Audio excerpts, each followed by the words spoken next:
So, hi there, Gora Rader here, philosophyintrocourse.com. Today we are talking about the problem of evil, which is, of course, an argument against the existence of God. A traditional formulation of it goes something like this: God either cannot or will not prevent evil. If God cannot prevent evil, then God is limited in power. If God will not prevent evil, then God is limited in benevolence. But if God is not limited in either power or benevolence, why is there evil in the world? So this problem seems to be a problem with the fact that there is suffering in the world, and that there is the suggested existence of a being who seems like he is both capable of preventing suffering due to his omnipotence, and also that he should want to do that due to his unlimited goodness. So let's see how this problem plays out.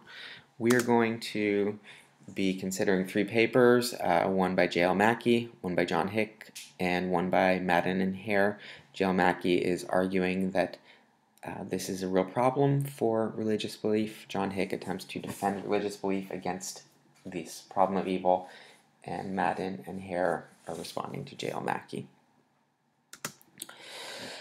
So looking first at Mackie's paper, so he makes a point that the argument from evil underlines religious belief that is based purely on faith.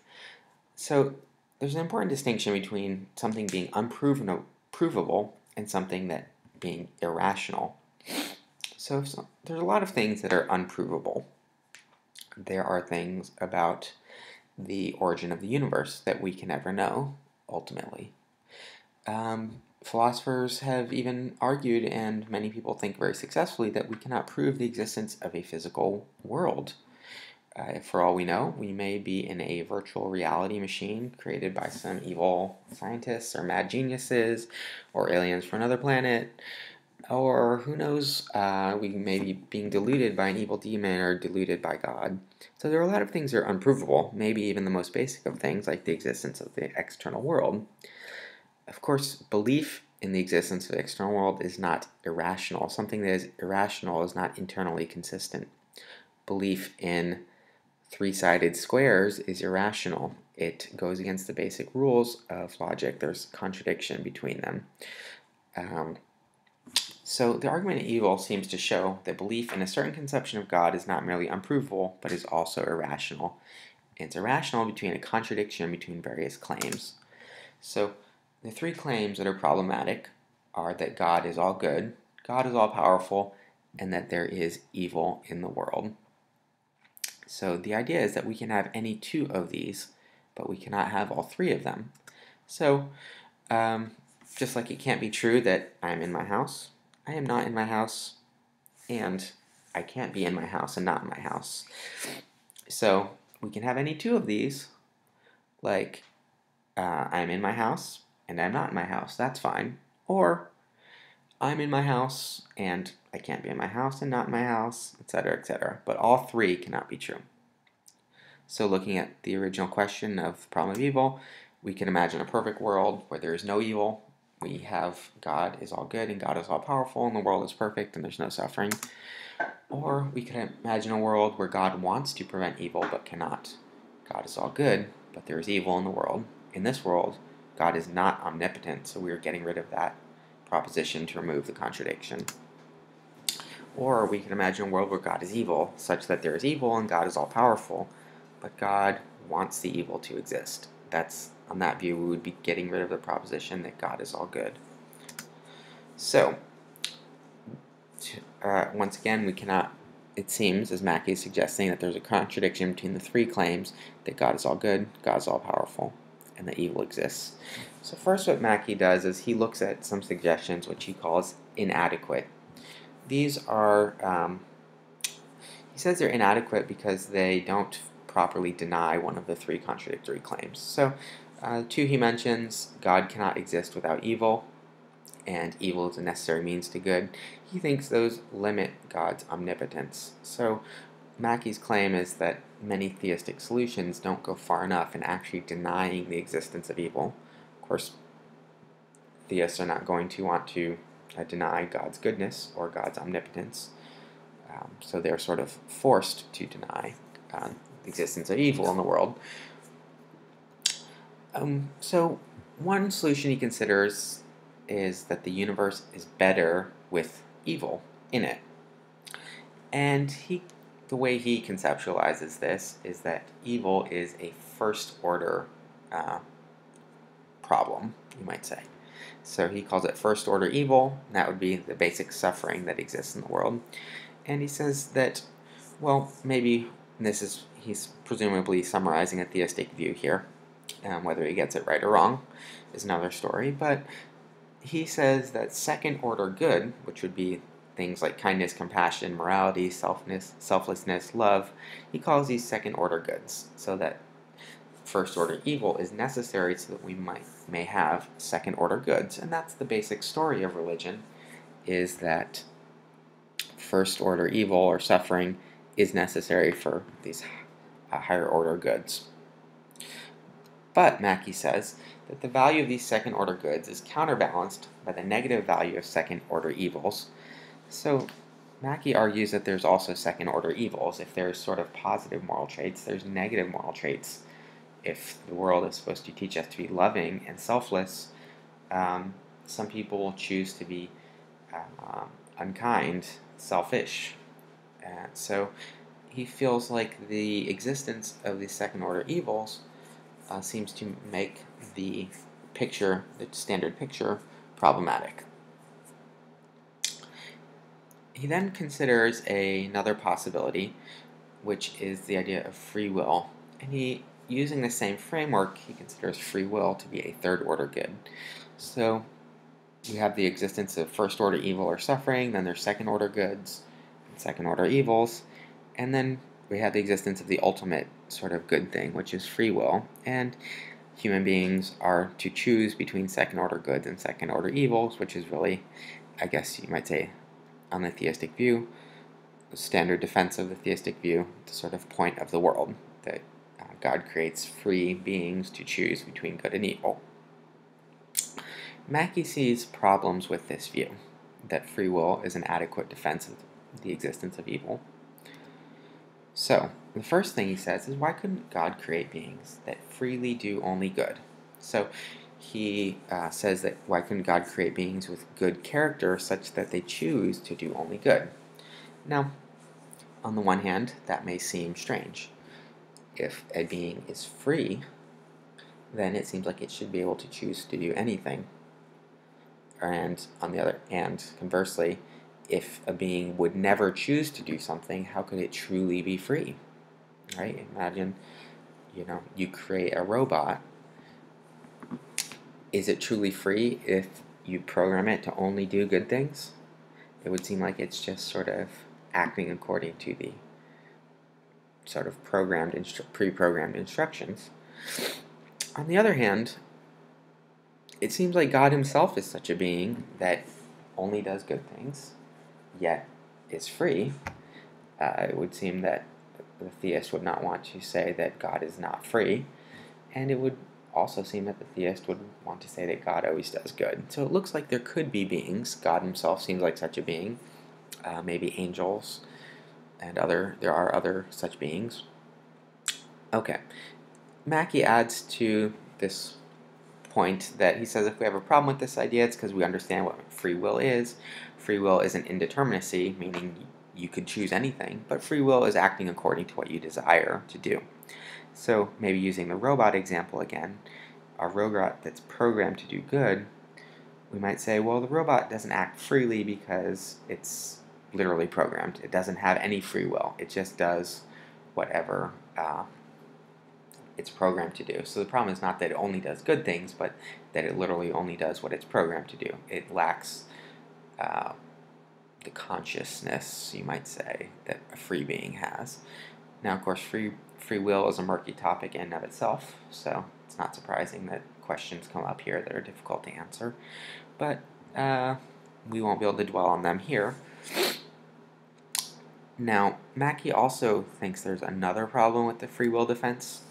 He says that if God can't intervene to prevent people from harming others, then it would seem that God's not all-powerful, and if he will not intervene, in people's exercise of free will, then it would seem that he is not all good.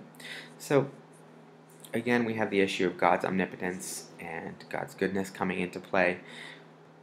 What is the special value of free will such that God shouldn't intervene?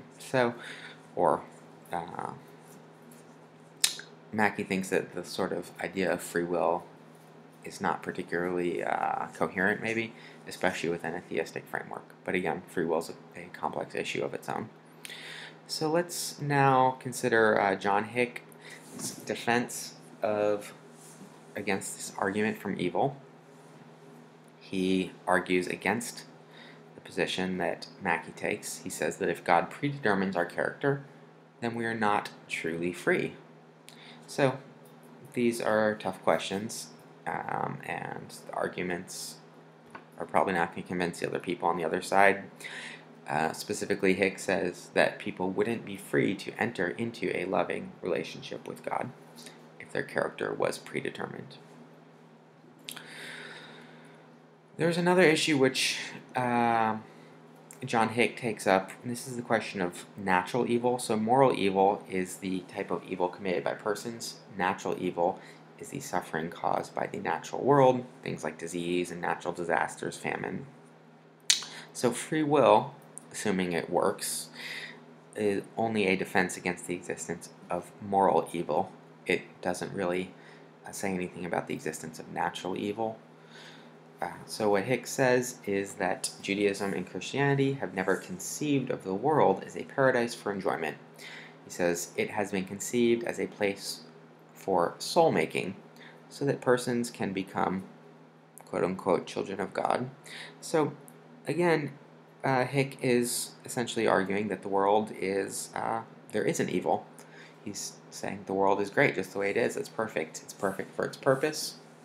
The moral evil is to produce beings that are godlike or somehow better in moral character and learn to exercise their free will properly and can come to enter freely into a loving relationship with God, and the natural evil is part of that process as well. He says, it would seem then that an environment intended to make possible the growth in free beings of the finest characteristics of personal life must have a good deal in common with our present world. Okay, so now we will consider Madden and Hare's on Hick's theodicy. They suggest that Hick commits three informal fallacies. The first is all or nothing. Hick assumes that it is either what we have now in terms of freedom and suffering or no freedom and suffering at all. So the idea here is they're suggesting that maybe Hick is creating a false dilemma between the world we have now and another possible world in which freedom and suffering exist, but there's maybe just less of it. One way I imagine is a big knob, God with a big knob, and the knob determines a person's capacity for suffering. So right now it's set to like 10. Couldn't God just sort of turn the knob down to like 1 so that people still act freely and they still have consequences to actions and they have to learn from their mistakes and things like that, but sort of, it's not like terrible suffering like we have now. You think about all the suffering in the world, maybe, things could just sort of not hurt as much or something, or maybe even you can imagine a world in which good is rewarded but evil just isn't punished or something, but it's just kind of neutral. There's various possibilities. The point is that there could be a middle ground. That's the main point. The next is they say that Hick creates the fallacy of it could be worse, which is that something is not really bad because it will be followed by good things. So to say that evil doesn't really exist because good things will come about because of the evil isn't to deny evil's existence now. Not sure if that's as strong as the previous critique. And the other one, which is similar to the first one, is a slippery slope. They say if God eliminated some of the suffering, he would have to eliminate it all. That's sort of Hick's view. Again, the idea is that God could just eliminate maybe the worst kinds of suffering or something. So the point is not that we could still imagine a world with some freedom, some suffering, but maybe just not as much as we have now. Or you could have as much freedom, but just not as much suffering. And they use a schoolmaster analogy, which is that they say, does a schoolmaster, ask rhetorically, does a schoolmaster have to let kids run totally free to teach them? Presumably the answer is no. So the question is, couldn't God have done a better job? Couldn't He have created a world in which people have some freedom to learn and to grow, but not the freedom to inflict the kinds of incredible amounts of suffering that people do inflict on each other in this world as it's currently constituted? Okay.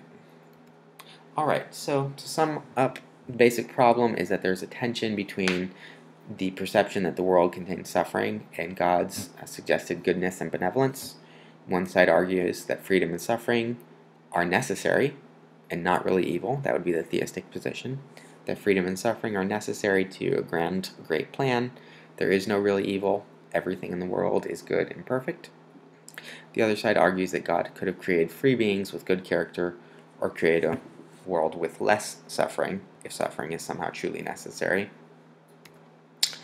So Leibniz, an Enlightenment philosopher, he was famous or infamous for saying that the world we live in is the best of all possible worlds.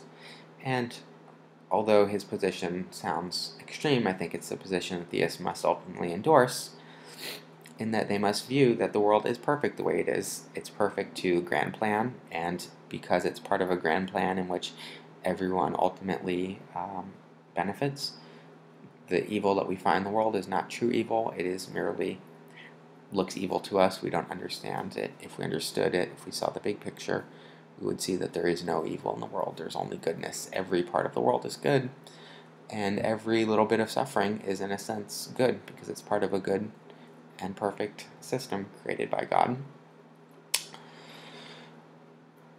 I think we can also sum up by saying that this is a very intuitive argument for people who don't believe in the existence of God. They find the theistic view implausible exactly for this reason. And it is a serious challenge to the theistic conception of God as all good and all powerful.